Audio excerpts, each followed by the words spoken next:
दर्शक हो, श्रोते हो आणि मित्र हो, मार्मिक संवाद न्यूजच्या माध्यमातून मार्मिक कट्ट्यावर आपण मराठी भाषा गौरव दिनाच्या औचित्याने संवाद साधतो आहोत.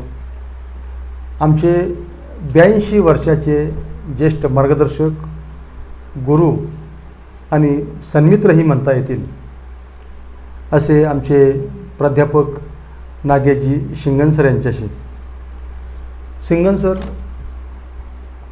भाग्यविधाता हा काव्यसंग्रह खूप शाळांमधून आपण दिला, काही लोकांनी उत्स्फूर्तपणे विकत नेला आणि तुम्हाला तर माहिती, मी तुमच्याकडून ते विकत नेले आणि एका आमच्या संघटनेच्या माध्यमातून लोकांच्यापर्यंत पोहोचवले.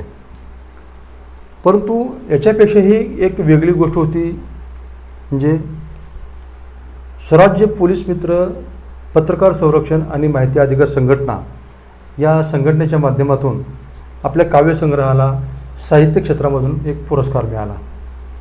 तो पुरस्कार खूप मानाचा असा पुरस्कार आहे.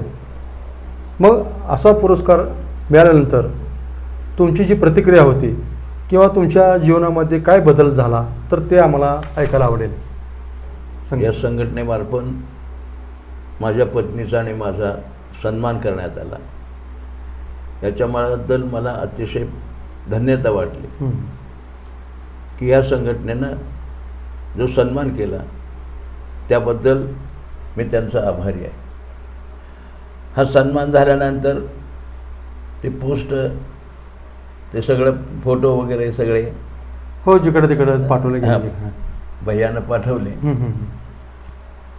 भाषणही पाठवलं आणि मग सर्व जाव्यांचा, सर्व मुलींचा, नातींचा मला फोन येऊ लागले, मित्रांचे फोन येऊ लागले आणि मग मला त्यातून आनंद वाटतो आणि हा जो पुरस्कार मिळाला तो मला लाख मोलाचा वाटतो. पुरस्कार म्हणजे पुरस्कार शेवटी आहे, तो आपल्या केलेल्या कामाची एक प्रकारची पावतीच आहे. मग ज्यावेळेस तुमचा नातू किंवा तुमची नात तुमचं कौतुक करते, तुमचं अभिनंदन करते, त्यावेळेस तुम्हाला काय वाटतं? खूपच आनंद वाटतो.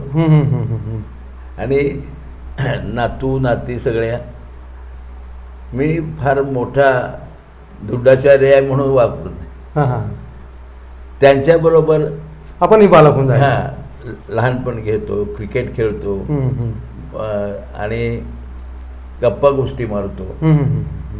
म्हणजे आठवतं लहानपण देगा देवा, ते मी त्या मुलांच्यामधनं, माझ्या नातवांच्यामधनं अनुभवतो.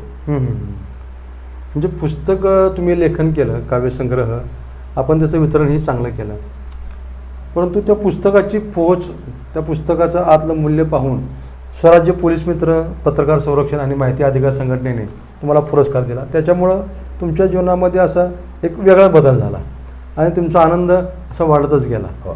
विशेषतः आजोबांनी नातवाचं कौतुक करायचं तर ते नातूच आजोबाचं कौतुक करायला लागेल, हा एक म्हणजे वेगळा सोहळा म्हणायचा. आणि तो आनंद खरंच खूप वेगळा असा. चांगला आहे. खूप छान सर, खूप म्हणजे अतिशय छान, मनाला आनंद देणारी गोष्ट आहे. 7 जन्माच्या गाठी अखंड सौभाग्यासाठी या ब्रीदवाक्यासह पंढरपुरातील भव्य Divya Padmanabha palace multipurpose hall आपल्या सेवेत. आकर्षक आणि प्रशस्त मुख्य हॉल, जेवणासाठी स्वतंत्र डायनिंग हॉल, पाहुण्यांसाठी आरामदायी राहण्याची उत्तमोत्तम सोय, तसेच मोठी आणि सुरक्षित पार्किंग व्यवस्था, सर्व काही एकाच ठिकाणी. तुमच्या कार्यक्रमासाठी A to Z पॅकेजची खास सुविधा, सजावट, केटरिंग, लाइटिंग आणि संपूर्ण व्यवस्थापनाची जबाबदारी आमची. तुमच्या आनंदाच्या क्षणांना भव्यतेची जोड द्या. आजच बुक करा. Padmanabh palace multipurpose hall, Pandharpur.